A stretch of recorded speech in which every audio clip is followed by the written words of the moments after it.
Okay, so we have an update for the James Harden trade. Like it wasn't confusing enough. The Rockets have traded Caris LeVert, who was on his way to Houston from the Brooklyn Nets in that James Harden trade. He is off to the Indiana Pacers for Victor Oladipo, in exchange for a second round pick as well. So there's going to be a second round pick going to the Indiana Pacers with Caris LeVert. It's confusing as it gets, trust me. But Mario, I'll start with you. What do you think of this?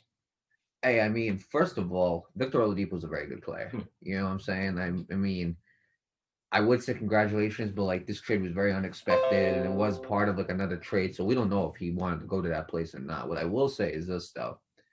Caris LeVert is also a good player. This could have been easily, you could have easily done a trade for trade. Cause Victor Oladipo has always been a good player, but he really started to shine when he was with the Indianapolis Pacers. Or Indiana Pacers, not the Indiana. Sorry, my bad. Indiana Pacers. He really started to shine. And I mean, you might get to see that out of Caris LeVert because maybe that's what Caris LeVert needed to kind of get over that hump as to being a star player is to be part of a franchise where he can become the main focal point. And I believe Caris LeVert has the skill to do that, to become a main focal point of a team. I don't believe he's like any scrub player. I don't believe he's like a decent player. I believe he could be a very, very good player. We've seen him drop 50 before. We've seen him have insane games. We've seen him be part of a nice big three in some games with Kevin Durant and Kyrie Irving. So the Pacers are getting a nice player here.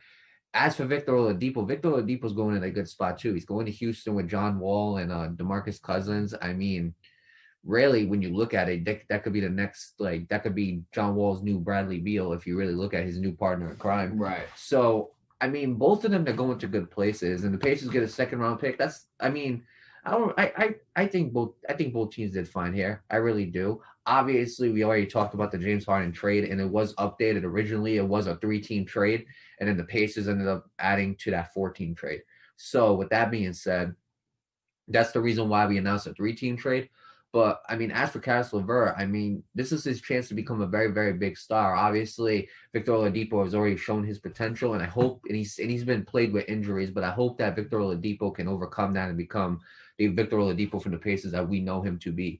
So, with that being said, I mean, before I pass it on to Nate, good luck to Victor Oladipo and good luck to Caris LeVert. Yeah, right. And I was told that this trade, because Houston sent so many players or Right. whatever, that they couldn't play. I'm not sure if that's true. I heard other things like health and safety protocols. I don't know for sure. But with that said, I'm gonna keep it honest with you. I mean, I wish them the best of luck. They're both gonna do great, but I think this trade should have been done before the season started. Because Right. not only is this confusing, there's too many teams involved, there's too many players involved.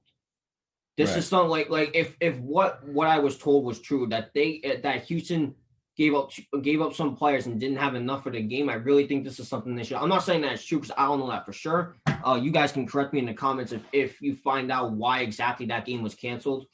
Um, but I think this is something that should have been done in the beginning of the year. I really do think, or something happened before the season. Excuse me, not at the beginning of the year. Something before the season. No, absolutely. I thought this was gonna be like a 2004 Kobe Bryant situation where he like requested to leave and he ended up staying. And I thought James Harden was gonna when he didn't get traded to the Brooklyn Nets in the offseason, I really thought James Harden was gonna stay as a Houston Rocket forever. I really did. For the time he got there to the time he would retire. But clearly that's not what it is. This trade took a lot longer to process. Brooklyn's now got him, which is where we expected him to go, Yeah, Brooklyn. So there really wasn't any surprises there. The only surprise was how long it took, and you're absolutely right.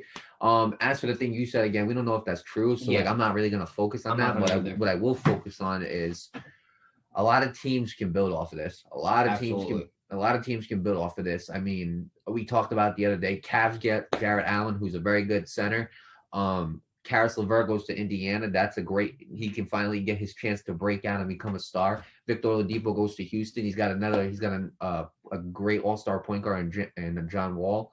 And obviously, Brooklyn's got James Harden, and obviously they're the benefactors of this trade. But there's some teams who got a lot out of this. So I Absolutely. mean, and Cavs, they got a few picks with that too. So hey, I'm just saying, everybody's future is looking bright. I really don't think there were any losers part of this trade. If I had to pick a winner, it'd probably be obviously Brooklyn. Yeah. Because like they did grab James Harden, and now they got that big three in Brooklyn. But other than that, I really don't see any losers in this trade. I don't either. So with that said, congratulations to everybody on landing in their new spots. and we'll see how this goes from here. I'm very excited to see this.